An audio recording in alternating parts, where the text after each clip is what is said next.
پیری بولا، تم تو جانتے ہی ہو ہمارا سارا کاروبار رازداری سے ہوتا ہے۔ اگر رازداری نہ برتی جائے تو ہم پر اعتبار کون کرے گا؟ تمہارا دوست یہ تاریخی مورتی کب لا رہا ہے؟ پرویز نے کہا، بس 1-2 دن میں آ جائے گا۔ پیری بولا، ٹھیک ہے، جس وقت وہ آئے تو مجھے پیرس فون کر دینا، میں اپنے آدمی کو لے کر آ جاؤں گا، اسی جگہ پر بیٹھ کر سودا ہو جائے گا۔ اس کے بعد پیری واپس پیرس چلا گیا۔ ڈاکٹر پرویز اس آدمی کو دیکھنا چاہتا تھا جس کو پیری اپنے ساتھ لانے والا تھا۔ اس نے سوچ رکھا تھا کہ اگر وہ تیسرا آدمی قابل اعتبار دکھائی دیا تو پیری کو درمیان میں سے نکال دے گا اور اس تیسرے آدمی سے ہی بزنس کرے گا۔ اس روز لندن کا موسم ابر آلود تھا۔ شام کو ہلکی ہلکی بارش شروع ہو گئی، اس کے ساتھ ہی سردی بھی بڑھ گئی اور دھند نے سارے لندن شہر کو اپنی لپیٹ میں لے لیا۔ ڈاکٹر پرویز بیڈ روم میں گرم ہو کر بیٹھا تھا کہ اس کے انکل کا فون آ گیا۔ انکل نے کہا، پرویز بیٹا، تم سے ایک ضروری مشورہ کرنا ہے، تھوڑی دیر کے لیے آ جاؤ، گاڑی بھیج رہا ہوں۔ ڈاکٹر کا باہر نکلنے کو بالکل جی نہیں چاہتا تھا، لیکن انکل کے اس پر بڑے احسان تھے، وہ انکار نہیں کر سکتا تھا۔ تھوڑی دیر بعد گاڑی آ گئی۔ ڈاکٹر پرویز گاڑی میں بیٹھ کر چلا گیا۔ پیچھے بوڑھی ملازمہ تھی جو رات کا کھانا بنانے میں لگی ہوئی تھی۔ بارش ہو رہی تھی۔ بارش اور دھند نے سردی میں اضافہ کر دیا تھا۔ بادل دھند کی وجہ سے شام کا اندھیرا بڑی جلدی پھیل گیا۔ بارش میں بھیگتی سڑکیں خالی ہو گئیں۔ کسی وقت کوئی گاڑی تیزی سے گزر جاتی تھی۔ ڈاکٹر پرویز کو انکل کے ہاں زیادہ وقت لگ گیا۔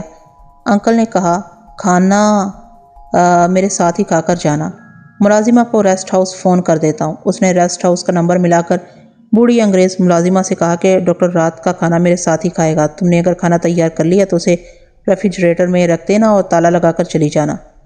ڈاکٹر پرویز کے پاس ڈپلیکیٹ چابی ہے۔ بوڑھی انگریز خادمہ نے کھانا تیار کر لیا ہوا تھا اور ڈاکٹر پرویز کی واپسی کا انتظار کر رہی تھی۔ جب انکل کا فون آ گیا تو اس نے کھانا ریفریجریٹر میں رکھا اور ریسٹ ہاؤس کو تالا لگا کر چلی گئی۔ ریسٹ ہاؤس کے تاریکی میں ڈوبے ہوئے کمروں پر سرد اور گہری خاموشی چھائی ہوئی تھی۔ باہر سڑک پر بھی سناٹا تھا۔ ریسٹ ہاؤس لندن سے دور ایک پرفضا مقام پر تھا۔ تہانے میں زناش کی لاش کو ڈاکٹر پرویز ریموٹ کنٹرول کے ذریعے سو جانے کا حکم دے گیا تھا، لیکن جیسا کہ ہم بیان کر چکے ہیں کہ لاش کا دماغ جو لندن کے نامی گرامی قاتل ورلڈ روف کا دماغ تھا، اسے کسی دوسرے مردے کی کھوپڑی میں لگا دیا گیا تھا۔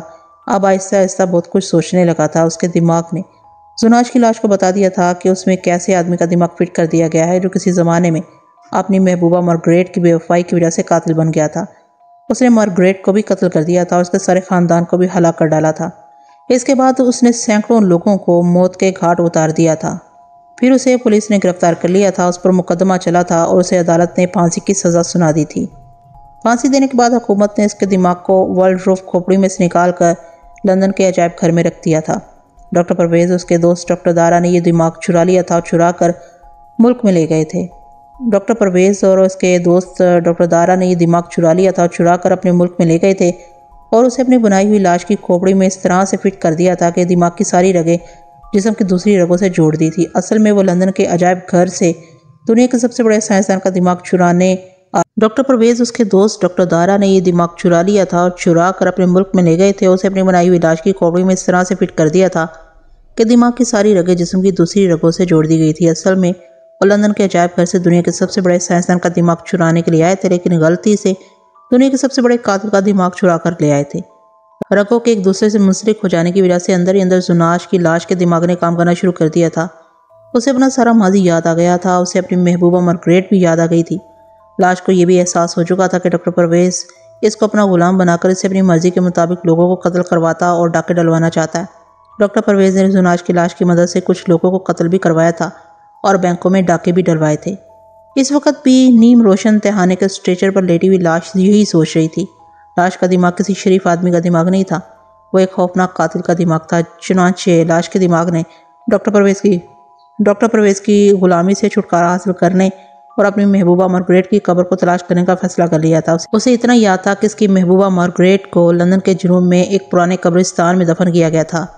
لاش نے ایک بار دیکھا تھا کہ doctor Parvez remote control drawing room والی الماری میں چھپا کر رکھتا ہے۔ زناش کی لاش کا دماغ سوچنے لگا کہ وہ اپنی محبوبہ کی قبر پر جائے تو اس کے لیے کیا تحفہ لے کر جائے۔ وہ کوئی بہت بڑا قیمتی تحفہ لے کر جانا چاہتا تھا۔ اچانک اسے خیال آ گیا کہ وہ لندن کے عجائب گھر سے جو قیمتی لال چرا کر لایا ہے اور جو اس نے ڈاکٹر پرویز کو دے دیا تھا، کیوں نہ وہی لال اپنی محبوبہ کو پیش کرنے کے لیے لے جائے۔ یہ بات ہم بتا دیں کہ زناش کی لاش پر ریموٹ کنٹرول کی گرفت وقت کے ساتھ ساتھ ڈھیلی پڑتی جا رہی تھی۔ چونکہ لاش کا دماغ بیدار ہو رہا تھا، اس وجہ سے اس کی اپنی قوت ارادی نے بھی کام شروع کر دیا تھا۔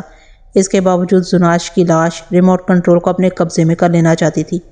زناش کی لاش یہ سب کچھ کرتے ہوئے سوچ رہی تھی۔ پھر اچانک لاش نے اپنی بے نور مردہ آنکھیں کھول دی۔ ڈاکٹر پرویز اب لاش کو اسٹریچر پر چمڑے کی بیلٹ سے باندھا نہیں کرتا تھا۔ اس وقت لاش بالکل کھلی حالت میں اسٹریچر پر پڑی تھی۔ اگر اسے چمڑے کی بیلٹ یا زنجیروں سے باندھا بھی ہوتا تو لاش میں اتنی زبردست طاقت آ گئی تھی کہ وہ ایک ہی جھٹکے سے آہنی زنجیروں کو توڑ سکتی تھی۔ زناش کی لاش کی آنکھیں نیم باز تھی اور اس کا دماغ تیزی سے اپنے منصوبے پر کام کر رہا تھا۔ زناش کو پتہ چل گیا تھا کہ اس ریموٹ کنٹرول کا اثر کمزور پڑ چکا ہے۔ اس نے اپنی قوت ارادی سے آنکھیں کھولی ہیں، وگرنہ پہلے اسے ڈاکٹر پرویز ریموٹ کنٹرول کا بٹن دبا کر حکم دیتا تھا کہ آنکھیں کھول کر بیدار ہو جاؤ، اور لاش بیدار ہو جاتی تھی۔ اب ایسا نہیں ہوا تھا۔ پھر زناش کی لاش ڈاکٹر پرویز کے ریموٹ کنٹرول کو اپنے قبضے میں لے لینا چاہتی تھی۔ لاش آہستہ آہستہ اسٹریچر پر اٹھ کر بیٹھ گئی۔ لاش کے سانس کی آواز ایسی آ رہی تھی جیسے کوئی اسٹیم انجن میں سے دھیمی آواز میں بھاپ خارج ہو رہی ہو۔ لاش اسٹریچر سے اتر کر آہستہ آہستہ چلتی تہانے کے دروازے کی طرف بڑھی۔ ڈاکٹر پرویز نے تہانے کے دروازے پر باہر سے تالا لگایا ہوا تھا، مگر لاش کو دروازہ توڑنے کی ضرورت نہیں تھی۔ اس کے اندر جو کیمیاوی انقلاب برپا ہو چکا تھا، اس نے لاش کو اس قابل بنا دیا تھا کہ وہ پتھر کی دیوار میں سے بھی اسی طرح گزر سکتی تھی جس طرح آواز کی لہریں بغیر کسی رکاوٹ کے گزر جاتی ہیں۔ چنانچہ لاش بڑے آرام سے بند دروازے میں سے گزر گئی۔ لاش اندھیری سیڑھیاں چڑھ کر اوپر والی پہلی منزل پر آ گئی۔ لاش کو معلوم تھا کہ وہ الماری کہاں ہے جہاں ڈاکٹر پرویز ریموٹ کنٹرول اور اپنی دوسری قیمتی چیزیں رکھتا ہے۔ اس نے انمول لال بھی وہیں رکھا تھا۔ یہ ڈرائنگ روم کی الماری تھی۔ لاش تاریک ڈرائنگ روم میں آ گئی۔ وہ سیدھی الماری کے پاس گئی۔ اس نے اپنا سر بعد الماری کے اوپر والے خانے میں ڈال دیا۔ خانے میں اسے ایک طرف ریموٹ کنٹرول پڑا نظر آ گیا۔ اس نے ریموٹ کنٹرول اٹھا لیا۔ اس کے بعد لاش نے فائلوں کو ایک طرف ہٹایا تو اسے ڈبی میں بند عجائب گھر سے چرایا ہوا قیمتی لال یمن بھی مل گیا۔ لاش نے یہ دونوں چیزیں اپنے بوسیدہ لمبے کرتے میں چھپا کر رکھ لیں۔ بہادری میں سے ہوتی ہوئی ریسٹ ہاؤس کے بند دروازے پر آ گئی۔ یہ دروازہ بھی باہر سے مقفل تھا۔ لاش بڑے آرام سے بند دروازے میں سے گزر کر باہر دھند میں ڈوبی سڑک پر آ گئی۔ لاش کے دماغ کو سارا علاقہ یاد آ گیا تھا۔ وہ والڈروف قاتل کا دماغ تھا اور والڈروف قاتل انگلستان کا رہنے والا تھا۔ وہ لندن اور اس کے دیہات کی ایک ایک جگہ سے واقف تھا۔ وہاں سے اسے لندن شہر کے جنوب میں پرانے قبرستان جانا تھا۔ لاش غیبی حالت میں تھی اور کسی کو نظر نہیں آ رہی تھی۔ لاش نے لندن کے جنوب کی طرف رخ کر لیا اور سڑک کے کنارے کنارے چل پڑی۔ اس وقت اگر لاش کسی کو نظر آ جاتی تو وہ اسے دیکھتے ہی دہشت کے مارے بے ہوش ہو جاتا۔ 7.25 فٹ کی دراز کا لمبے بوسیدہ کوٹ نما کرتے اور کٹے پھٹے سیے ہوئے لباس میں مردہ سپاٹ چہرے والی لاش کو اندھیری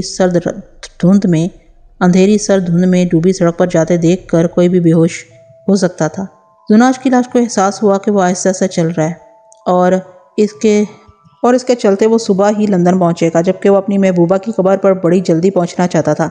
اسے اپنے پیچھے موٹر کار کے ہارن کی آواز سنائی دی۔ اس نے پیچھے مڑ کر دیکھا، اسے ایک ٹرک نظر آیا۔ یہ ٹرک لندن جا رہا تھا۔ اندھیرے اور دھند میں بھی لاش نے ٹرک پر لکھا ہوا نمبر پڑھ لیا تھا۔ زناش کی لاش کا دماغ بڑی تیزی سے اپنے ماضی کو یاد کر رہا تھا۔ 50 سال پہلے زناش یعنی والڈروف کو سینکڑوں انسانوں کے قتل کے جرم میں پھانسی کی سزا ہوئی تھی۔ 50 سال میں انگلستان کا ماحول بہت بدل گیا تھا۔ ٹرک شہر میں داخل ہو گیا تھا۔ لندن بارش اور دھند میں ڈوبا ہوا تھا۔ شہر کی بے شمار روشنیاں ستاروں کی طرح اس دھند میں جھلملا رہی تھیں۔ ٹرک شہر کے گنجان علاقے میں ایک جگہ پہنچ کر رک گیا۔ لاش بڑے آرام سے نیچے اتر گئی۔ بہت جلد اس نے علاقے کو پہچان لیا۔ یہ جنوبی لندن کا علاقہ تھا۔ یہاں سے پرانا قبرستان کوئی 1.5-2 کلومیٹر کے فاصلے پر تھا۔ دھند میں ڈوبی ہوئی سڑک پر گاڑیاں آ جا رہی تھیں، مگر ان کی رفتار بہت دھیمی تھی۔ زناش کی لاش سڑک کے کنارے فٹ پاتھ پر ایک طرف چل دی، پھر وہ آبادی سے باہر آ گیا۔ اس کی ایک جانب ایک اجڑا ہوا سیب کا باغ تھا اور دوسری طرف کھیت ہی کھیت تھے۔ جس کچی سڑک پر لاش چلی جا رہی تھی وہ سیدھی قبرستان کے گیٹ کی طرف چلی گئی تھی۔ قبرستان کے گیٹ کو زناش یعنی والڈروف کی لاش نے پہچان لیا۔ گزشتہ 50 سالوں میں قبرستان کا گیٹ اور زیادہ بوسیدہ ہو گیا تھا۔ اس کی ایک دیوار جنگلی بیل کی شاخوں میں چھپ گئی تھی۔ گیٹ کا کوئی دروازہ نہیں تھا۔ ایک جانب گورکن کی کوٹری تھی جس کی کھڑکی کے شیشے میں سے دھیمی دھیمی روشنی باہر نکل رہی تھی۔ شاید گورکن رات کا کھانا پکا رہا تھا۔ قبرستان گہری خاموشی میں غرق تھا۔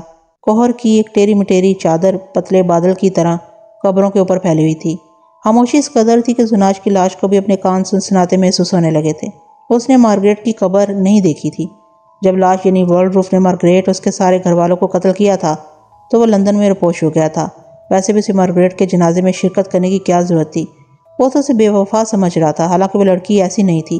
وہ اپنے چچا کی وجہ سے مجبور تھی۔ اس کے بعد لاش یعنی والڈروف قتل و غارت کا بازار گرم کر دیا۔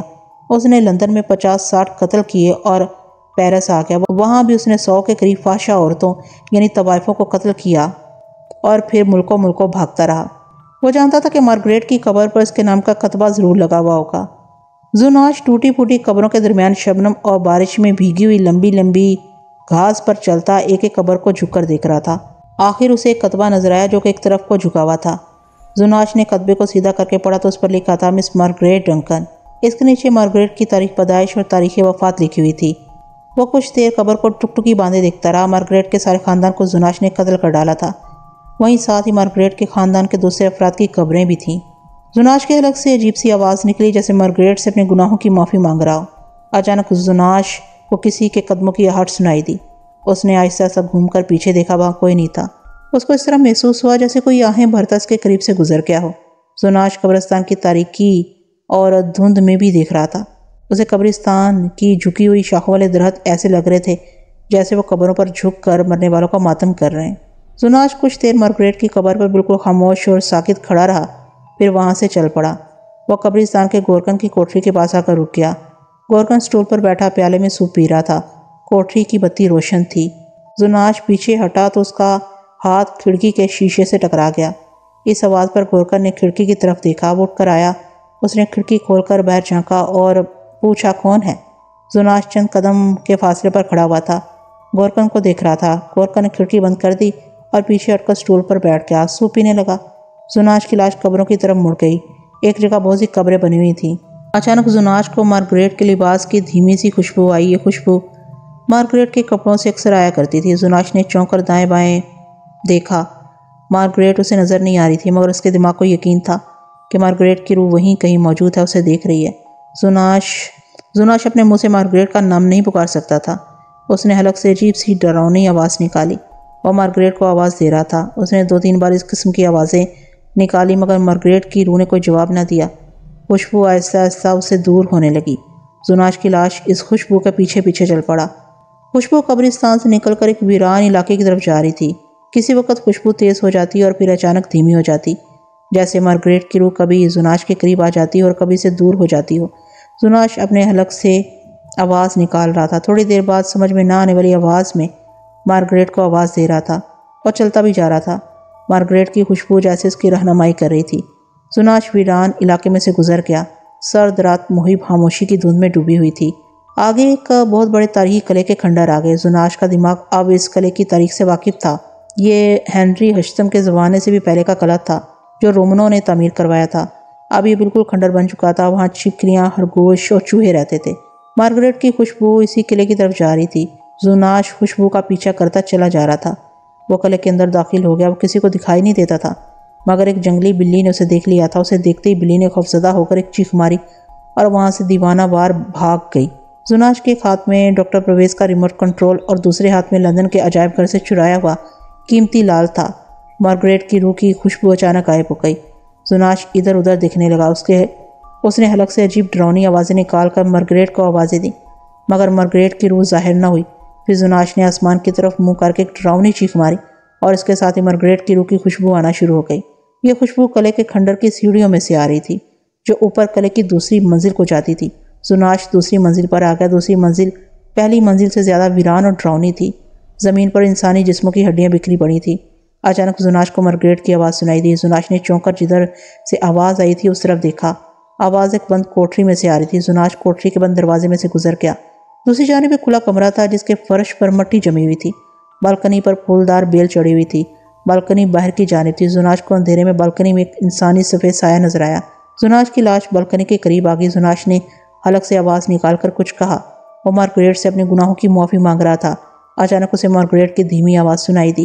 مارگریٹ کہہ رہی تھی، تم نے صرف مجھے قتل کیا ہوتا تو میں تمہیں معاف کر دیتی، مگر تم نے میرے پورے خاندان اور معصوم بچوں کو بے دردی سے قتل کر ڈالا۔ میں تمہیں معاف نہیں کروں گی۔ زناش کے دماغ نے مدت کے بعد مارگریٹ یعنی اپنی محبوبہ کی آواز سنی تو وہ بے تاب ہو گیا۔ اس کے حلق سے عجیب عجیب آوازیں نکلنے لگیں۔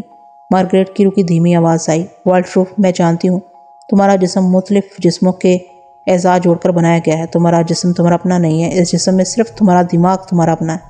میں تمہارے دماغ سے مخاطب ہوں۔ تم اپنی زبان بند رکھو، بولنے کی کوشش نہ کرو، تم بول نہیں سکتے۔ جو کچھ تمہارا دماغ مجھے بتانا چاہتا ہے وہ میں سن سکتی ہوں۔ تمہیں جو کچھ کہنا ہے وہ تم اپنے دماغ میں سوچو، میں سن لوں گی۔ زناش کے دماغ نے سوچا، مارگریٹ مجھ سے بڑا ظلم ہو گیا ہے، مجھے معاف کر دو۔ مارگریٹ نے جواب دیا، میں تمہیں کہہ چکی ہوں کہ میں تمہیں معاف کر دوں گی، خدا سے معافی مانگو۔ زناش کے دماغ نے سوچا، پتہ نہیں خدا مجھے معاف کرے گا یا نہیں، لیکن تم مجھے معاف کر دو، دیکھو میں تمہارے لیے قیمتی لال کا تحفہ لایا ہوں۔ اور زناش کی لاش نے مٹھی کھول کر اسے آگے کر دیا، اس کی مٹھی میں لال یمن رات کے اندھیرے میں چمک رہا تھا۔ مارگریٹ کی آواز آئی، یہ چوری کا تحفہ ہے، میں چوری کیا ہوا تحفہ ہرگز قبول نہیں کروں گی، اس کو واپس وہیں جا کر رکھ دو۔ زناش کے دماغ نے کہا، میں اپنے گناہوں کا کفارہ ادا کرنا چاہتا ہوں، میں یہ کفارہ کیسے ادا کر سکتا ہوں؟ مارگریٹ، میری پیاری مارگریٹ، میں تم سے پیار کرتا ہوں۔ مارگریٹ کی روح نے کہا، محبت کے پاکیزہ نام پر تم نے سیاہی مل دی ہے، اس کے نام کو دھبا لگا دیا ہے، تمہارا میرا حساب قیامت کے روز میدان حشر میں ہوگا۔ اس کے فوراً بعد مارگریٹ کی روح کی خوشبو آنا بند ہو گئی۔ زناش کی لاش نے چیخ چیخ کر مارگریٹ کی روح کو پکارا، مگر وہ وہاں سے جا چکی تھی۔ زناش کی لاش پر غیظ و غضب کا علم طاری ہو گیا، اس نے دھکا دے کر قلعے کی ایک بوسیدہ دیوار کو نیچے گرا دیا۔ دیوار دھڑام کی آواز کے ساتھ نیچے گر پڑی۔ زناش کے دیکھتے دیکھتے گری ہوئی دیوار کے کھنڈر میں سے ایک باریش سفید پوش نمودار ہوا اور زناش کی لاش سے مخاطب ہو کر بولا، زناش، تم نے بڑے گناہ کیے ہیں، تم نے سینکڑوں انسانوں کو قتل کیا ہے، تمہیں معافی نہیں مل سکتی، تمہیں اپنے گناہوں کی سزا اس دنیا میں بھگتنی پڑے گی۔ یہ سزا تمہارے دماغ کو مل رہی ہے کیونکہ تمہارا دماغ زندہ ہے، اسی نے تمہیں اذیت میں مبتلا کیا ہوا ہے۔ زناش کے دماغ نے کہا، اے نیک روح، میں اپنے گناہوں پر سخت پچھتا رہا ہوں، مجھے کوئی ایسا ذریعہ بتائیں جس پر عمل کرنے سے میرے گناہ بخشے جا سکیں اور میرے دماغ کو، میری روح کو سکون نصیب ہو۔ بزرگ نے کہا، یہاں سے ملک ہندوستان میں جاؤ، وہاں ایک شہر ہے جس کا نام بھوپال ہے، بھوپال شہر سے 50 میل جنوب میں ایک جنگل ہے، اس جنگل میں ایک ٹیلہ ہے جس کا نام اندھا کھائی کا ٹیلہ ہے، اس ٹیلے پر ایک سادھو کی مڑی ہے، اس مڑی میں سادھو کی ہڈیاں دفن ہیں، وہاں جا کر 3 بار سادھو کو آواز دو، اسے کہو، اے جسپال کی آتما، میں قاتل ہوں، میری مدد کرو۔ اگر سادھو کی آتما ظاہر ہو گئی تو صرف وہی تمہاری مدد کر سکتی ہے، یہاں سے چلے جاؤ، یہاں تم قیامت تک بھی بھٹکتے رہو تو تمہاری نجات نہیں ہوگی کیونکہ تم گناہ گار ہو، جن لوگوں کو تم قتل کر چکے ہو ان کی بددعائیں تمہارا پیچھا کر رہی ہیں۔ یہ کہہ کر بزرگ کی روح غائب ہو گئی۔ زناش کی لاش کے دماغ نے سب کچھ سن لیا تھا۔ زناش کے دماغ کو اچھی طرح سے علم تھا کہ لندن سے دوسرے ملکوں کی طرف ہوائی جہاز جاتے ہیں، وہ ہوائی جہاز کے ذریعے ہی انڈیا پہنچ سکتا تھا۔ اس وقت رات کے 11 بج رہے تھے۔ زناش کی لاش لندن کے ہیتھرو ایئرپورٹ پر آ گئی۔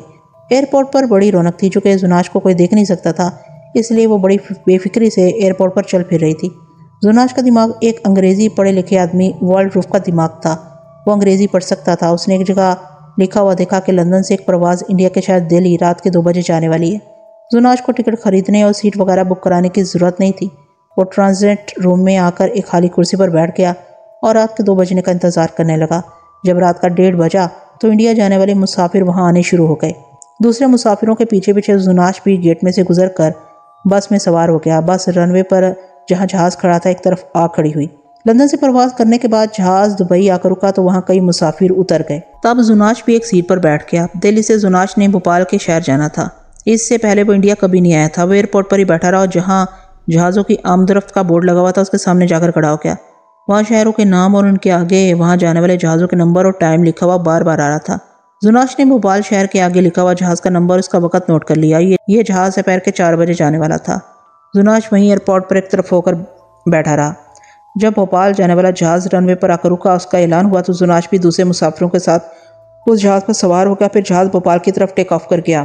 اب ہم تھوڑی دیر کے لیے لندن کی بات سناتے ہیں، جہاں صبح کے وقت جب پرویز بیدار ہوا تو اس کے وہم و گمان میں بھی نہیں تھا کہ زناش، جس کے ذریعے وہ دنیا کا سب سے دولت مند شخص بننا چاہتا تھا اور جس کی مدد سے اس نے دنیا کا سب سے قیمتی لال چرایا تھا، وہ دونوں اس کے مکان سے غائب ہو چکے ہیں۔ اس نے معمول کے مطابق ناشتہ کیا اور اخبار کا مطالعہ کرنے لگا۔ اچانک کی خبر نے اسے چونکا دیا۔ خبر میں لکھا تھا، لندن کے عجائب گھر سے جس چور نے دنیا کا سب سے قیمتی پتھر یعنی لال یمن چوری کیا تھا، وہ چور اس لال کو عجائب گھر میں واپس رکھ گیا ہے۔ اس کے ساتھ ہی تصویر بھی چھپی ہوئی تھی جس میں شیشے کی 4 دیواری کے اندر میز کی مخملی گدی پر لال رکھا صاف نظر آ رہا تھا۔ ڈاکٹر پرویز کے تو ایک لمحے کے لیے ہوش و حواس گم ہو گئے۔ اس نے اخبار ایک طرف پھینکا اور دوڑ کر ڈرائنگ روم کی اس الماری کے پاس آ گیا جس کے اندر اس نے لال ایک ڈبی میں بند کر کے چھپایا تھا۔ جلدی جلدی اس نے الماری کا تالا کھولا، الماری کے اوپر والے خانے کی فائلوں کو نیچے گرا دیا۔ وہاں ڈبی موجود تھی، مگر ڈبی میں جو لال اس نے رکھا تھا وہ غائب تھا۔ ڈاکٹر پرویز چکرا کر رہ گیا۔ اس کی سمجھ میں نہیں آ رہا تھا کہ ڈبی میں سے لال کون نکال کر عجائب گھر میں رکھایا ہے۔ اچانک اس سے زناش کا خیال آیا۔ وہ تیز تیز دوڑتا تہخانے میں آ گیا۔ اس نے جیب سے اینک نکال کر لگا لی۔ جیسے ہی اس کی نظر اسٹریچر پر پڑی، اس کا دل بیٹھ گیا۔ آنکھوں کے سامنے اندھیرا چھا گیا۔ اسٹریچر خالی تھا، لاش فرار ہو چکی تھی۔ ڈاکٹر پرویز تیز سے چلتا واپس اوپر الماری کے پاس آ گیا۔ اس نے اوپر والے خانے میں دیکھا، ساری فائلیں اس نے پہلے خانے میں سے نیچے گرا دی تھی۔ الماری کے خانے میں وہ ریموٹ کنٹرول بھی غائب تھا جس کے ذریعے وہ زناش کو کنٹرول کرتا تھا۔ وہ نیچے فرش پر گری ہوئی فائلوں کو ادھر ادھر ہٹا کر دیوانوں کی طرح ریموٹ کو تلاش کرنے لگا، مگر وہاں ریموٹ ہوتا تو اسے ملتا۔ ڈاکٹر پرویز وہیں فرش پر سر پکڑ کر بیٹھ گیا۔ ڈاکٹر پرویز ایک سنگ دل انسان تھا، وہ اتنی جلدی ہار ماننے والا نہیں تھا۔ دوسرے کمرے میں جا کر وہ کرسی پر بیٹھ گیا۔ اس نے کافی کے 2 گھونٹ پیے، ذرا طبیعت سنبھلی تو وہ سوچنے لگا کہ لاش کیسے اٹھ کر نکل گئی۔ اس کو کیسے خیال آ گیا کہ چرایا ہوا لال عجائب گھر میں واپس رکھ دینا چاہیے، اور پھر لاش نے ریموٹ کنٹرول بھی اپنے قبضے میں کر لیا تاکہ ڈاکٹر پرویز اس پر اپنا حکم نہ چلا سکے۔ اس کا مطلب تھا کہ زناش نے ڈاکٹر پرویز کے قبضے سے نکلنے کا فیصلہ کر لیا تھا۔ اس کا مطلب تھا لاش کا دماغ، جو ایک بے رحم قاتل کا دماغ تھا، پوری طرح بیدار ہو گیا تھا۔ وہ گاڑی لے کر سڑکوں پر نکل آیا۔ اس کا خیال تھا کہ لاش ہو سکتا ہے کسی قریبی قبرستان میں جا کر چھپ گئی ہو۔ چنانچہ وہ سب سے پہلے قصبے کے قبرستان میں آ گیا۔ اس نے اینک آنکھوں پر لگا رکھی تھی جس کی مدد سے لاش کو دیکھ سکتا تھا، کیونکہ لاش غائب تھی۔ قصبے کا قبرستان چھوٹا سا تھا، چند ایک قبریں تھیں، تقریباً سبھی قبریں پکی تھیں۔ دوپہر تک ڈاکٹر پرویز نے سارا علاقہ چھان مارا، لیکن اسے وہ لاش کہیں نظر نہیں آئی۔ دوپہر کو اس نے تھوڑا بہت کھانا زہر مار کیا اور گاڑی لے کر لندن کی طرف نکل گیا۔ اس نے سوچا لاش نے قیمتی لال لندن کے عجائب گھر میں لے جا کر واپس رکھا تھا، اس کا مطلب تھا لاش خود لندن شہر یا اس کے گرد و نواح میں ہی ہوگی۔ لیکن ڈاکٹر پرویز کو زناش کا کوئی بھی سراغ نہ ملا۔ رات کو وہ دروازے بند کر کے پلنگ پر لیٹ گیا۔ اس نے بیڈ روم کی بتی بالکل نہ بجھائی، آنکھوں پر لاش کو دیکھنے والی اینک بھی لگائے رکھی، اور کھڑکی کو چٹخنی بھی نہ لگائی، اس خیال سے کہ رات کو کسی وقت لاش اس کو قتل کرنے کے ارادے سے بیڈ روم میں داخل ہوئی تو اسے دیکھ کر کھڑکی میں سے باہر چھلانگ لگا کر بھاگ جائے گا۔ ساری رات وہ سو نہ سکا، کسی وقت تھوڑی دیر کے لیے آنکھیں بند کر لیتا اور پھر جلدی سے کھول دیتا، کہیں لاش بیڈ روم میں داخل نہ ہو گئی ہو۔ صبح اس کی آنکھیں سوجی ہوئی تھیں۔ ڈاکٹر پرویز نے سوچا کہ ایک تو اتنے بڑے شہر میں لاش کو تلاش کرنا ناممکن ہے، دوسرے لاش سے اسے جان کا بھی خطرہ ہے۔ اب ہم واپس زناش کی طرف چلتے ہیں۔ زناش کی لاش بھوپال پہنچ گئی تھی۔ بھوپال پہنچنے کے فوراً بعد اس نے بھوپال سے 50 میل دور اندھا کھائی والے ٹیلے کی طرف جانے کا ارادہ کیا، جس پر جسپال نامی سادھو کی مڑی تھی، جس کی مدد سے لاش کے دماغ نے اپنے گناہوں کی اذیت سے نجات حاصل کرنی تھی۔ اب سوال یہ پیدا ہوتا تھا کہ لاش کسی کو نظر نہیں آتی تھی، وہ کسی سے بات بھی نہیں کر سکتی تھی کیونکہ لاش نے ابھی بولنا شروع نہیں کیا تھا۔ تیسری مشکل یہ تھی کہ لاش ایک اجنبی شہر میں تھی، اسے کچھ علم نہیں تھا کہ اندھا کھائی کا ٹیلہ کون سے جنگل میں ہے اور اس جنگل کو کون سا راستہ جانتا ہے۔ لیکن زناش کی لاش کی کھوپڑی میں ایک پڑھے لکھے اور ماڈرن ملک انگلستان کے نامی گرامی قاتل کا دماغ فٹ تھا، اور یہ دماغ وقت کے ساتھ ساتھ پوری طرح سے بیدار ہو چکا تھا۔ اب زناش سوچ سکتا تھا اور غور و فکر سے کسی مسئلے کو حل کرنے کی کوشش بھی کر سکتا تھا۔ بھوپال کے ایئرپورٹ پر ایک طرف بینچ پر زناش اکیلا بیٹھا ان باتوں پر غور و فکر کر رہا تھا۔ اسے خیال تھا کہ ہر شہر میں سیاحوں کے لیے محکمے کی جانب سے گائیڈ بک شائع کی جاتی ہے جس میں علاقے کے نقشے بھی ہوتے ہیں۔ یہ سوچ کر زناش کی لاش ایک بک سٹال پر آ گئی۔ وہاں 2 ایک سیاح پہلے سے کھڑے کتابیں رسالے دیکھ رہے تھے۔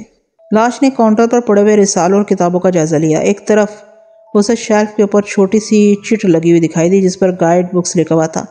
لاش ذرا آگے بڑھ کر شیلف میں لگی کتابوں کو دیکھنے لگی۔ ایک گائیڈ بک پر شیر کی تصویر تھی، اوپر بھوپال لکھا ہوا تھا۔ لاش نے وہ کتاب شیلف میں سے نکال لی۔ چونکہ وہ کسی کو نظر نہیں آ رہی تھی، اس لیے بک سٹال والے کو پتہ بھی نہ چلا کہ اس کے شیلف میں سے کتاب غائب ہو گئی ہے۔ زناش کی لاش کتاب لے کر ایک الگ جگہ پر بیٹھ کر اس کو پڑھنے لگی۔ کتاب میں بھوپال سے جنگل کی طرف جانے والی محفوظ سڑکوں کے نقشے بنے ہوئے تھے۔ کافی تلاش کے بعد زناش کی لاش نے کتاب کے ایک صفحے پر ٹیلہ اندھا کھائی لکھا ہوا دیکھ لیا۔ نیچے انگریزی میں لکھا تھا کہ یہ ٹیلہ بھوپال سے 50 میل جنوب کی طرف جنگل کے پہلے حصے میں واقع ہے اور اس کے اوپر ایک بڑے رشی منی سادھو کی مڑی بھی ہے۔ زناش کی لاش کو اس کا گوہر مقصود مل گیا تھا۔ نقشے پر اس نے غور سے وہ سڑک دیکھی جو ایئرپورٹ سے اندھا کھائی کے ٹیلے کی طرف جاتی تھی، جسے ایک سیاہ لکیر کے ذریعے واضح کیا گیا تھا۔ زناش کی لاش نے گائیڈ بک کا صفحہ پھاڑ کر اپنے پاس رکھ لیا اور کتاب پھینک دی۔ اس کے بعد لاش ایئرپورٹ سے نکل کر اس سڑک پر آگئی جس کا نام نقشے پر درج تھا، جو سیدھی 50 میل کی دوری پر جا کر اندھا کھائی کے جنگل کی طرف جاتی تھی۔ چلتے چلتے زناش جنگل میں پہنچ گیا۔ لاش کو تکان کا سوال ہی پیدا نہیں ہوتا تھا۔ جنگل کے درمیان چھوٹا سا ٹیلہ تھا جس کے اوپر ایک کوٹری بنی ہوئی تھی۔ لاش ٹیلے پر چڑھ گئی۔ کوٹری چھوپڑی نما تھی۔ اس کے باہر ایک ہٹا کٹا سادھو آلتی پالتی مارے چلم پی رہا تھا۔ لاش سادھو کے سامنے کھڑی تھی۔ ورلڈ روف نے سن رکھا تھا کہ انڈیا کے جوگی سپیرے اپنے جادو ٹونے سے نظر نہ آنے والی چیزیں بھی دیکھ لیتے ہیں۔ اس کا خیال تھا کہ شاید سادھو نے بھی اسے دیکھ لیا کہ وہ سادھو کے بالکل سامنے کھڑا تھا۔ مگر سادھو کو اس کی موجودگی کا بالکل علم نہیں ہوا اور وہ بڑے مزے سے چلم پی رہا تھا۔ زناش کی لاش ابھی سادھو کے ساتھ اپنے گناہوں کا کفارہ ادا کرنے کی بابت بات کرنے کا سوچ ہی رہی تھی کہ اسے اپنے پیچھے ایک آہٹ سنائی دی۔ لاش نے پلٹ کر دیکھا، ایک خوبصورت عورت بنی سوری پیتل کی تھالی لیے چلی آ رہی تھی۔ سادھو نے سلفے کی چلم اپنے منہ سے نکالی۔ آؤ آؤ درگیانی آؤ، ہم تمہاری راہ دیکھ رہے تھے، کہو تمہارے پتی دیو کا کیا حال ہے؟ درگیانی اس بنی سمری جوان ہندو عورت کا نام تھا۔ اس نے پیتل کی تھالی اٹھائی ہوئی تھی جس میں مٹھائی و پھل رکھے ہوئے تھے۔ درگیانی نے تھالی سادھو کے سامنے رکھتے ہوئے کہا، مہاراج آپ کی کرپا ہے، میرے پتی دیو کی حالت پہلے سے اچھی ہے، اب وہ مجھ سے بات کرنے لگا ہے مگر وہ چل پھر نہیں سکتا۔ سادھو نے کہا، بالکے تو گھبراتی کیوں ہے، ہم بڑا جی لگا کر اس کا علاج کر رہے ہیں۔ وہ ہندو عورت کہنے لگی، مہاراج اس سنسار میں میرے لیے میرا خاوند ہی میرا سب کچھ ہے، مجھے اس سے بڑی محبت ہے، اگر اسے کچھ ہو گیا تو میں زندہ نہیں رہ سکوں گی۔ زناش کی لاش کا دماغ سوچ رہا تھا، وہ سمجھ گیا کہ یہ عورت بڑی پاک باز ہے اور اپنے خاوند کی وفادار ہے۔ سادھو نے کہا، درگیانی اگر تم چاہتی ہو کہ تمہارا خاوند ہمیشہ کے لیے اچھا ہو جائے اور ایک بار پھر چلنا پھرنا دوڑنا شروع کر دے تو تمہیں ایک کام کرنا ہوگا، ایک شرط پوری کرنی ہوگی۔ عورت نے ہاتھ جوڑ کر کہا، مہاراج آپ حکم کریں، آپ جو کہیں گے میں کروں گی، میں اپنے خاوند کو صحت مند دیکھنے کے لیے اس ٹیلے سے بھی چھلانگ لگا سکتی ہوں۔ سادھو نے کہا، نہیں اس کی ضرورت نہیں پڑے گی، شرط یہ ہے کہ تمہیں صرف ایک رات میری کٹیا میں میرے ساتھ گزارنی ہوگی، میں تمہیں ساتھ بٹھا کر ایک چلا کاٹوں گا۔ پاک باز اور اپنے خاوند کی وفادار ہندو عورت نے کہا، مہاراج میرا بیاہ میرے خاوند کے ساتھ ہوا ہے، میں اپنے خاوند کے علاوہ کسی کے ساتھ رات گزارنے کا سوچ بھی نہیں سکتی، مجھے معاف کر دیجیے گا مہاراج، میں ایسا نہیں کر سکتی۔ سادھو کو غصہ آ گیا، ایک ہاتھ اٹھا کر آواز میں رو پیدا کرتے ہوئے اس نے کہا، تو پھر یاد رکھ درگیانی، تیرا خاوند کبھی اچھا نہیں ہوگا، وہ بہت جلد مر جائے گا۔ ہندو عورت درگیانی رونے لگی، مہاراج مجھ پر ظلم نہ کریں، آپ حکم کریں، میں اپنے تمام برتن کپڑے بیچ کر آپ کو سارے پیسے لا کر دوں گی، اور جو کام میں نہیں کر سکتی اس کے لیے مجھے مجبور نہ کریں۔ زناش کی لاش ایک طرف کھڑی ان دونوں کے مکالمے بڑی دلچسپی سے سن رہی تھی۔ سادھو کا موڈ بگڑتا جا رہا تھا، عورت نے اس بدماش سادھو کی ہوس کا شکار ہونے سے صاف انکار کر دیا تھا۔ زناش کی لاش اس عورت کو عزت و احترام کی نظروں سے دیکھ رہی تھی اور بدماش شیطان صفت سادھو کو نفرت سے دیکھ رہی تھی۔ جب درگیانی نے صاف انکار کر دیا تو ہٹے کٹے سادھو نے عورت کو بازو سے پکڑ کر اپنی طرف کھینچا۔ عورت نے گھبرا کر اپنے آپ کو چھڑانے کی کوشش کی تو ہٹے کٹے سادھو نے اسے بازو میں اٹھا لیا اور اسے لے کر کٹیا کی طرف چلا۔ اب ناممکن تھا کہ زناش کی لاش تماشا دیکھتی رہتی۔ لاش کے دماغ میں پہلے ہی اس نیک کردار والی عورت کے لیے بڑی عزت و احترام پیدا ہو گیا تھا۔ سادھو بدماش تھا، اسے اس کی سزا ملنی چاہیے تھی۔ چنانچہ زناش کی لاش نے آگے بڑھ کر سادھو کی گردن کو دونوں ہاتھوں کی گرفت میں لے کر اوپر اٹھا لیا۔ درگیانی عورت اس کے بازوؤں سے نیچے گر پڑی اور ایک طرف کھڑی ہو کر حیرانی سے دیکھنے لگی کہ سادھو کو کس نے زمین سے 2-3 فٹ اوپر اٹھا لیا۔ لاش کے آہنی پنجے کی گرفت سے سادھو کی گردن کا نکل جانا ناممکن تھا۔ دیکھتے دیکھتے لاش نے کی جھٹکے میں سادھو کی گردن اس کے جسم سے لگ کر دی۔ درگیانی نے سادھو کا سر اس کے جسم سے لگ ہو کر زمین پر اس کے دھڑ کے ساتھ گرتے دیکھا تو دہشت کے مارے اس کے ہونٹ کانپنے لگے۔ اس کا رنگ سفید پڑ گیا، وہ سب کچھ وہیں چھوڑ کر جس طرف سے آئی تھی اسی طرف بھاگ گئی۔ زناش کی لاش کو ایک قسم کا سکون نصیب ہوا تھا، اس کو یوں محسوس ہونے لگا کہ جیسے اس نے عرصہ دراز کے بعد کوئی نیک کام کیا۔ اس نے سوچا کہ جو سادھو خود بدکار اور گناہگار ہے، اس کے گناہوں کا بوجھ ہلکا کرنے میں اس کی کیا مدد کر سکتا ہے۔ زناش نے اپنے دل سے کسی سادھو کی مدد سے گناہوں کا کفارہ ادا کرنے کا خیال نکال پھینکا۔ اس سے یہ محسوس ہو رہا تھا کہ صرف ایک بدماش کو مار دینے سے، صرف ایک بھلائی کا کام کرنے سے، ایک پاک باز عورت کی عزت بچانے سے اسے اتنا ذہنی سکون ملا تو اسے اس قسم کے اور بھی کام کرنے چاہیے، شاید اسی طرح سے اس کے گناہوں کا اپنے آپ کفارہ ہو جائے۔ اس خیال کے آتے ہی زناش کی لاش نے گناہ کرنے کا خیال اپنے دل سے نکال دیا اور اسی قسم کے کچھ بھلائی کے کام کرنے کا فیصلہ کر لیا۔ اسے یقین ہو گیا کہ ایسے نیک کام کرنے سے اس نے جتنے قتل کیے ہیں، جتنے گناہ کیے ہیں، ان کا کفارہ ہو جائے گا اور اس کے محبوبہ مارگریٹ کی روح اس کے پاس آ جائے گی۔ زناش کی لاش اندھا کھائی کے ٹیلے سے اتر کر بھوپال شہر میں آ کر سڑکوں پر پھرنے لگی۔ وہ سب کچھ دیکھ رہا تھا، کوئی اسے نہیں دیکھ سکتا تھا۔ بھوپال شہر بہت بڑا شہر تھا اور اس زمانے میں زیادہ تر آبادی شہر کی 4 دیواری کے اندر ہی رہتی تھی۔ زناش شہر کے گلی کوچوں میں پھر رہا تھا، وہ بھوک پیاس، کھانے پینے اور ایسی تمام حاجات سے بے نیاز تھا۔ ابھی دن کا وقت ہی تھا، زناش شہر سے نکل کر جنگل کی طرف آ گیا۔ وہ آہستہ آہستہ چلتا جنگل میں کافی دور نکل گیا، یہاں پر ہاتھ جوڑ کر ایک بار پھر پرنام کیا اور آنکھوں میں آنسو بھر کر بولا، مہاراج میری بچی کو اس کی ماتا جی سے ملا دیں، مجھے میری دھرم پتنی واپس دلا دیں، میں جنم جنم میں آپ کا داس رہوں گا۔ زناش اس غمزدہ سادھو کی بیوی کو راکشس کی قید سے رہائی دینے کو بےتاب تھا۔ وہ اپنے ضمیر پر پڑے ہوئے گناہوں کے کچھ اور بوجھ ہلکے کرنا چاہتا تھا۔ اس نے حلق سے آواز نکالی، گویا اسے کہا کہ فکر نہ کرو، جس راکشش نے تمہاری بیٹی کی ماں کو قید میں ڈال رکھا ہے، میں اس کی گردن اڑا کر تیری بیوی اور تیری ماں کو واپس لے آؤں گا۔ جٹادھاری سادھو ٹیلے کی چڑھائی چڑھنے لگا۔ زناش اس کے پیچھے پیچھے تھا۔ ٹیلا زیادہ بلند نہیں تھا۔ کچھ ہی دیر بعد وہ ٹیلے کی چوٹی پر چھتری دار قلعہ کے کھنڈر کے دروازے پر کھڑے تھے۔ زناش رک گیا۔ جٹادھاری سادھو بولا، مہاراج میرے ساتھ آئیں۔ اس قلعے کے اندر وہ غار ہے جہاں راکشش میری بچی کی ماتا کو قید میں ڈال رکھا ہے۔ زناش نے حلق سے عجیب سی آواز نکالی اور ہاتھ سے اشارہ کیا کہ چلو، مجھے وہاں لے چلو۔ چھتری دار قلعے کا کھنڈر بھوتوں کا مسکن لگتا تھا۔ زناش کو لے کر جٹادھاری سادھو زینہ چڑھ کر دوسری منزل کے ایک وسیدہ کمرے میں آ گیا جس کی دیواروں اور چھت پر جالے لگے ہوئے تھے۔ یہاں پہنچ کر جٹادھاری سادھو ایک طرف کھڑا ہو گیا اور دھیمی آواز میں ہاتھ جوڑ کر بولا، مہاراج اس فرش کے نیچے وہ غار ہے جہاں راکشش نے میری پتنی کو قید میں ڈال رکھا ہے۔ زناش نے غور سے دیکھا تو اسے فرش کے درمیان لوہے کا ایک گول ڈھکنا دکھائی دیا۔ جٹادھاری سادھو نے اس کی طرف اشارہ کرتے ہوئے کہا، مہاراج اس کے نیچے غار ہے۔ مہاراج مجھے وہاں تک جاتے ڈر لگتا ہے۔ راکشش کو میرا پتہ چل گیا تو وہ مجھے اسی جگہ اپنے منتروں سے بھسم کر ڈالے گا۔ مہاراج آپ خود ہی جا کر دیکھ لیں۔ زناش کو اپنی طاقت پر ناز تھا۔ اس نے حلق سے دوبارہ ایک عجیب سی آواز نکالی اور فرش کے وسط میں جا کر جھک کر لوہے کے وزنی ڈھکن کو اٹھا لیا۔ نیچے اندھیرا تھا۔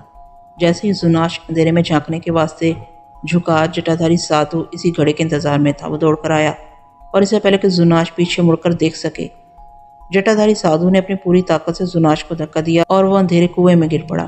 اس کے گرتے ہی جٹادھاری سادھو نے گڑھے کے دھانے پر کھڑے ہو کر بلند آواز میں کہا، سنو شیطان کے چیلے، اندھا کھائی کے ٹیلے پر جس سادھو کا سر کاٹ کر تم نے درگیانی کی عزت بچائی تھی، وہ میرا چیلا تھا۔ میں نے اسی وقت قسم کھائی تھی کہ میں اپنے چیلے کے قاتل سے بدلہ لوں گا۔ میں نے بدلہ لے لیا ہے۔ اب تو 1000 سال تک بھی اگر کوشش کرتا رہے، اپنی ساری طاقت کا زور بھی لگا لے، تو بھی اس اندھے کنویں سے باہر نہ نکل سکے گا۔ اور جٹادھاری سادھو نے گڑھے کے اوپر لوہے کا ڈھکنا ڈال کر اس کا دھانا بند کر دیا اور وہاں سے چلا گیا۔ زناش ایک اندھیرے کنویں میں جا گرا تھا۔ اس کنویں میں زناش کی کمر تک پانی تھا۔ پانی سخت گندا اور بدبودار تھا۔ زناش نے گرنے کے فوراً بعد اپنے آپ کو سنبھالا اور اوپر دیکھا۔ اوپر اسے سوائے اندھیرے کے اور کچھ نظر نہ آیا۔ کنواں کافی گہرا تھا۔ اس نے جٹادھاری سادھو کا جملہ سن لیا تو وہ سمجھ گیا کہ سارا کھیل اس سادھو نے اسے اپنے جال میں پھنسانے کے لیے کھیلا تھا۔ اسے معلوم تھا کہ میں اس طرف آ رہا ہوں۔ اپنی شکتی سے اس نے معلوم کر لیا تھا کہ زناش اس طرف چلا آ رہا ہے۔ اس نے ایک لڑکی کو جان بوجھ کر ایک کوٹری میں بند کر کے تالا لگا دیا اور لڑکی کو سمجھا دیا کہ جب زناش اسے باہر نکالے تو اسے کسی بہانے میرے پاس لے آئے۔ جٹادھاری سادھو اپنی سازش میں کامیاب ہو گیا تھا۔ زناش سے اپنے چیلے کی موت کا بدلہ لے لیا تھا، مگر زناش کے دماغ میں انتقام کی ایسی آگ بھرتی تھی کہ جو ایک بار پھر سینکڑوں ہزاروں انسانوں کو قتل کرنے کے بعد بھی بجھنے والی نہیں تھی۔ جٹادھاری سادھو کی اس حرکت سے زناش کا انسانوں پر سے ایک بار پھر اعتماد اٹھ گیا تھا اور کسی بھی سادھو کو زندہ نہ چھوڑنے کا عزم کر چکا تھا۔ اب صرف اسے کسی طرح اس کنویں سے باہر نکلنا تھا۔ یہ تو آپ جانتے ہیں کہ زناش کی لاش اندھیرے میں بہت حد تک دیکھ سکتی تھی، لیکن جس کنویں میں اسے جٹادھاری سادھو نے دھوکے سے پھینک دیا تھا، اس میں سے نکلنے کا کوئی راستہ نہیں تھا۔ زناش بھی ایک لاش ہی تھا۔ وہ کمر تک کنویں کے پانی میں ڈوبا کھڑا رہا۔ اس میں ایک اور عام نارمل انسان میں بڑا فرق تھا۔ عام انسان کو اندھیرے کنویں میں گرا دیا جائے تو ویسے ہی دہشت زدہ ہو کر چیخنا شروع کر دے، لیکن زناش ایک سرد بے حس لاش کی طرح تھا۔ اس کا دماغ ضرور پوری طرح کام کر رہا تھا، لیکن باقی جسم کا احساس نہ ہونے کے برابر تھا۔ اس کے باوجود وہ اس اندھے کنویں سے نکلنا چاہتا تھا۔ اس کے دماغ نے وہاں سے نکلنے کے بارے میں غور کرنا شروع کر دیا۔ کنویں میں خوب اندھیرا تھا۔ زناش کو اس اندھیرے میں بہت کچھ دکھائی دے رہا تھا۔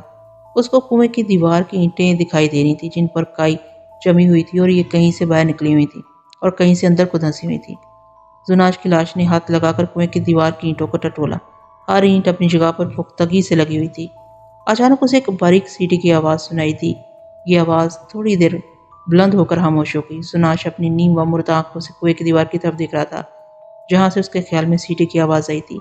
تیسری بار سیٹی کی آواز آئی تو لاش نے اس جگہ نگاہیں مرکوز کر دی جہاں سے اس کے اندازے کے مطابق سیٹی کی آواز آئی تھی۔ اسے اندھیرے میں دو چھوٹی چھوٹی گول انار کے دانوں ایسی آنکھیں چمکتی دکھائی دیں۔ زناش نے اس طرف ہاتھ بڑھایا تو ایک زبردست پھنکار کے ساتھ ایک سانپ نے اینٹوں کے سوراخ میں سے سر باہر نکال کر زناش کے ہاتھ پر ڈس دیا۔ زناش پر سانپ کے زہر کا اثر بالکل نہ ہوا۔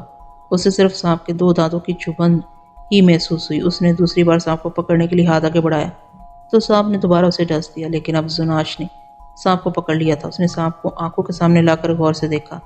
یہ سبز و سرخ رنگ کا سانپ تھا جو بار بار اپنی پتلی زبان باہر نکال کر لہرا رہا تھا۔ زناش کی لاش کے دل نے سانپ کو کچلنا پسند نہ کیا۔ اس نے سانپ کو دیوار کی اینٹوں کے سوراخ میں بٹھا دیا۔ سانپ نے فوراً اپنا پن کھول لیا اور ایسی نظروں سے زناش کو تکنے لگا جیسے اس کا شکریہ ادا کر رہا ہو کہ اس نے اسے ہلاک نہیں کیا۔ زناش بھی ٹکٹکی باندھے کچھ دیر اس کو دیکھتا رہا۔ سانپ جلدی اسے سوراخ کے اندر چلا گیا۔ تھوڑی دیر بعد جہاں سے سانپ دیوار کے اندر گھسا تھا وہاں سے دیوار کی ایک اینٹ آہستہ آہستہ باہر کی طرف نکلنے لگی۔ زناش بڑے غور سے دیکھ رہا تھا۔ اینٹ ایسے آگے آ رہی تھی جیسے اسے کوئی پیچھے سے دھکیل رہا ہو۔ پھر اینٹ دیوار سے نکل کر کنویں کے پانی میں گر پڑی۔ اس کے بعد دوسری اینٹ نے بھی اپنی جگہ سے کھسکنا شروع کر دیا۔ زناش دوسری اینٹ کو غور سے دیکھنے لگا۔ دوسری اینٹ بھی پیچھے سے دھکیلی جا رہی تھی اور وہ دیوار سے نکل کر کنویں میں گر گئی۔ اس وقت زناش کو سوراخ کے اندر سانپ دکھائی دیا۔ ان اینٹوں کو سانپ نے اندر سے دھکیل کر نیچے گرایا تھا۔ زناش ساکت ہو کر کمر تک کنویں کے پانی میں کھڑا تھا اور ٹکٹکی باندھ کر سانپ کو دیکھ رہا تھا جو سوراخ کے اندر ایک اور اینٹ کو باہر کی طرف دھکیل رہا تھا۔ زناش کے دماغ میں خیال آیا کہ یہ سانپ کیا کر رہا ہے؟ وہ دیوار کی اینٹیں کیوں نیچے گرا رہا ہے؟ سانپ نے تیسری کے بعد چوتھی اینٹ کو بھی نیچے گرایا تو زناش نے دیکھا وہاں ایک چوکور شگاف نمودار ہو گیا ہے جس کی دوسری جانب سے پانی کے بہنے کا ہلکا ہلکا شور سنائی دے رہا ہے۔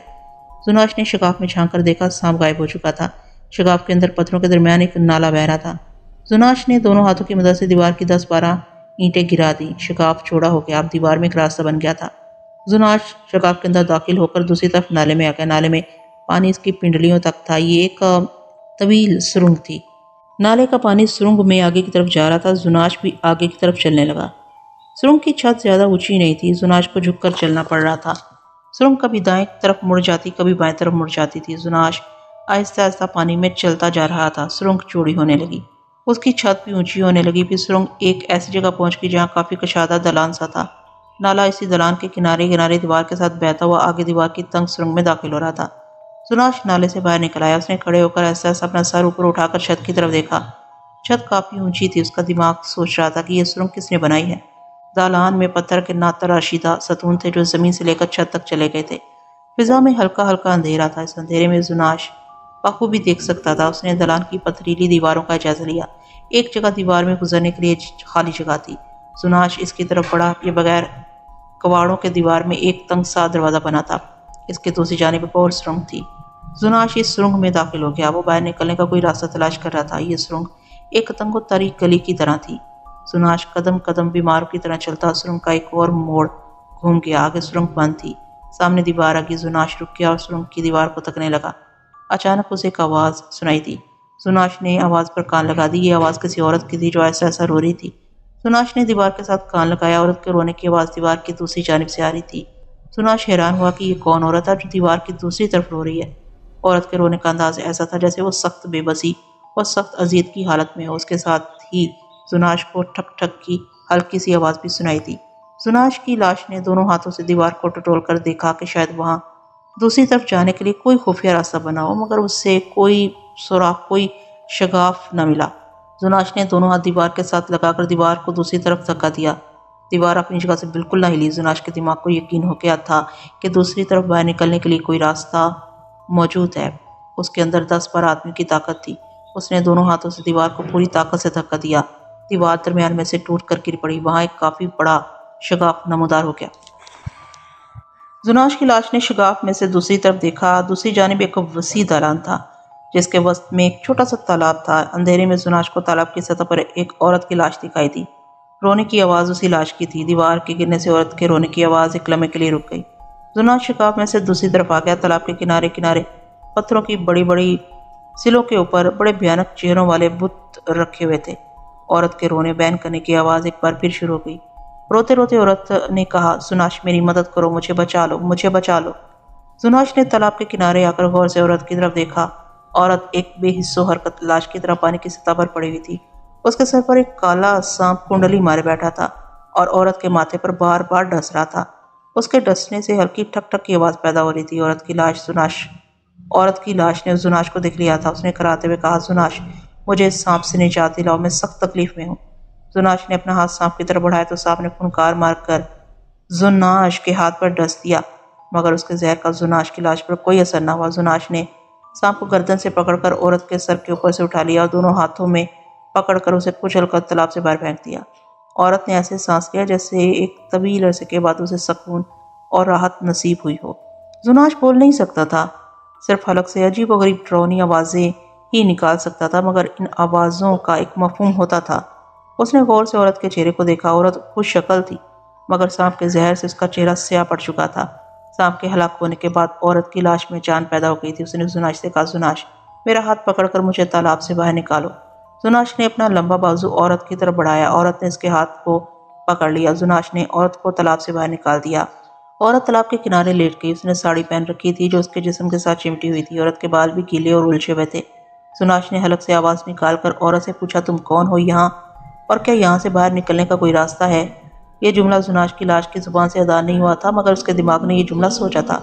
زناش کی لاش زبان سے کوئی جملہ ادا نہیں کر سکتی تھی۔ عورت نے کمزور آواز میں کہا، زناش، تم جو کچھ کہنا چاہتے ہو وہ میں نے سن لیا، فکر نہ کرو، تم نے میری جان بچائی ہے اور مجھے ایک بہت بڑے عذاب سے نجات دلائی ہے، اس لیے میں تمہیں یہاں سے ضرور باہر نکال لے جاؤں گی۔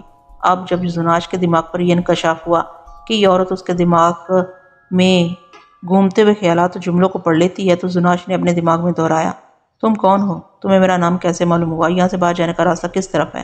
یہ جملے بھی عورت نے سن لیے تھے۔ عورت آہستہ سے اٹھ کر بیٹھ گئی، کہنے لگی، میں کون ہوں یہ بڑی لمبی کہانی ہے، مجھے تمہارا نام کیسے معلوم ہوا یہ بھی تمہیں نہیں بتا سکتی، لیکن میں تمہیں یہاں سے باہر ضرور نکال دوں گی۔ اس پراسرار عورت نے دیوار کے ایک طاق کی طرف اشارہ کرتے ہوئے کہا، اس طاق میں ایک پیالہ رکھا ہے، وہ مجھے لا کر دے دو۔ زناش طاق کے پاس گیا۔ طاق میں سیاہ رنگ کا ایک پیالہ پڑا تھا، پانی تھا جس میں ایک بچھو تیر رہا تھا۔ زناش نے پیالے کو نیچے سے پکڑا اور عورت کو دے دیا۔ عورت پیالے کو دیکھ کر ایسے خوش ہوئی جیسے اسے آب حیات کا پیالہ مل گیا ہو۔ اس نے پیالے کے پانی میں ہاتھ ڈال کر بچھو کو پکڑا اور اسے اپنے منہ میں ڈال کر چبانا شروع کر دیا۔ زناش نیم و ساکت آنکھوں سے عورت کو دیکھ رہا تھا۔ عورت بچھو کو کھا گئی۔ کھانے کے بعد وہ پیالے کا سارا پانی بھی پی گئی۔ اس نے پیالہ پھینک دیا۔ اس کے بعد عورت کے جسم میں ایک دم سے توانائی آ گئی اور وہ کھڑی ہو گئی، کہنے لگی، زناش، تم نے مجھے پھر سے زندہ کر دیا، میرے ساتھ میں تمہیں اس اذیت خانے سے باہر لے جاتی ہوں۔ عورت دیوار کے پاس ایک جگہ جا کر کھڑی ہو گئی۔ اس نے دیوار میں سے اینٹ اکھاڑ کر باہر نکالی اور ہاتھ ڈال کر کسی سلاخ کو زور سے اپنی طرف کھینچا۔ سلاخ کے کھینچتے ہی دیوار زبردست گڑ گڑاہٹ کے ساتھ ایک طرف کو ہٹ گئی۔ وہاں ایک زینہ نمودار ہو گیا جو اوپر کی طرف جاتا تھا۔ عورت نے زناش سے کہا، میرے پیچھے آ جاؤ۔ زینہ اوپر ایک ایسی کوٹری میں نکل آیا جس میں خوب اندھیرا تھا۔ اس کے علاوہ شاید وہ پراسرار عورت بھی اندھیرے میں دیکھ سکتی تھی۔ وہ اندھیرے میں بڑی آسانی سے چل کر کوٹری کی سامنے والی دیوار کے پاس جا کر رک گئی اور ہاتھ ڈال کر ایک سلاخ کو کھینچا۔ دیوار میں گڑگڑاہٹ کے ساتھ ایک شگاف نمودار ہو گیا۔ دوسری طرف سے ہلکی دن کی روشنی اندر آنے لگی۔ عورت زناش کو ساتھ لے کر دوسری طرف آ گئی۔ پتھروں کے درمیان سرنگ میں پانی بہہ رہا تھا۔ عورت نے کہا، یہ نالا ہمیں سرنگ سے باہر نکال دے گا۔ وہ نالے میں پڑے ہوئے بڑے بڑے پتھروں کے درمیان چلتے ہوئے سرنگ میں آگے بڑھے۔ جیسے جیسے وہ آگے بڑھ رہے تھے، سرنگ میں دن کی روشنی زیادہ بڑھ رہی تھی۔ آخر ایک جگہ سرنگ کا دھانا آ گیا۔ یہاں سے وہ سرنگ سے باہر نکل آئے۔ باہر جنگل کے درمیان ایک کھلی جگہ تھی۔ نالا ایک طرف کو گھوم گیا۔ جہاں وہ کھڑے تھے وہاں ان کی تین جانب اونچے اونچے درخت خاموش کھڑے تھے۔ پراسرار عورت نے کہا، زناش، یہ بت پرست جادوگروں کا قبرستان ہے۔ یہ مرے ہوئے جادوگر مردوں اور عورتوں کی قبریں، ان میں ایک میری بھی ہے، میں تمہیں اپنی قبر دکھاتی ہوں۔ اس دن ڈوب رہا تھا۔ دیکھتے ہی دیکھتے آسمان پر کالے سیاہ بادل چھا گئے اور بادل گرجنے لگے۔ عورت زناش کو ایک قبر پر لے گئی جو کھلی ہوئی تھی۔ قبر کے اندر لکڑی کا ایک تابوت تھا جو خالی تھا۔ عورت نے تابوت کی طرف اشارہ کر کے کہا، یہ میرا تابوت ہے۔ بجلی بار بار چمک رہی تھی، بادل گرج رہے تھے، اس کے ساتھ ہی بارش شروع ہو گئی۔ پراسرار عورت نے زناش سے کہا، بارش آ گئی ہے، میرے ساتھ میرے مکان میں آ جاؤ، تمہیں وہاں سب کچھ بتا دوں گی، یہاں کیا کچھ ہوا ہے، میں کون ہوں اور ہم یہاں سے کس طرح باہر نکل سکتے ہیں۔ سیاہ بادلوں میں کڑکتی چمکتی بجلی اور بادلوں کی گرج اور بارش میں بھیگتے زناش پراسرار عورت سامنے والے مکان میں آ گئے، جو کوئی آسیب زدہ مکان لگتا تھا۔ زناش کھڑا ہوا تھا، دیواروں کا چونا گر رہا تھا۔ پراسرار عورت زناش کے ساتھ آسیب زدہ مکان کی ڈیوڑی میں بیٹھ گئی۔ زناش کے دماغ نے پراسرار عورت سے پوچھا، کیا ابھی ہم اس جگہ قید ہیں؟ پراسرار عورت نے کہا، ہاں، اس قبرستان کے ارد گرد جٹادھاری سادھو نے زبردست کالا جادو کر رکھا ہے۔ یہ وہی جٹادھاری سادھو ہے جس نے اپنے چیلے کا بدلہ لینے کے لیے تمہیں اندھے کنویں میں پھینک دیا تھا، تمہیں یاد ہے؟ اندھے کنویں میں جب تم دیوار کو ٹٹول رہے تھے تو تمہیں ایک سانپ نے دیوار کے سوراخ میں سے نکل کر 2 بار ڈسا تھا۔ اگر تم اس سانپ کو وہیں مار ڈالتے تو اس اندھے کنویں میں سے کبھی باہر نہیں نکل سکتے تھے، وہیں پانی میں پڑے پڑے تمہارا جسم گل سڑ جاتا، لیکن نہ جانے تمہارے دماغ میں کیا بات آ گئی تھی کہ تم نے سانپ کو معاف کر دیا، اسے ہلاک نہیں کیا۔ اس کے جواب میں سانپ نے تم سے یہ سلوک کیا کہ تمہیں وہاں سے نکلنے کا راستہ بتا دیا۔ زناش کے دماغ نے پوچھا، تم فضول باتیں مت کرو، یہ بتاؤ میں یہاں سے کس طرح نکل سکتا ہوں؟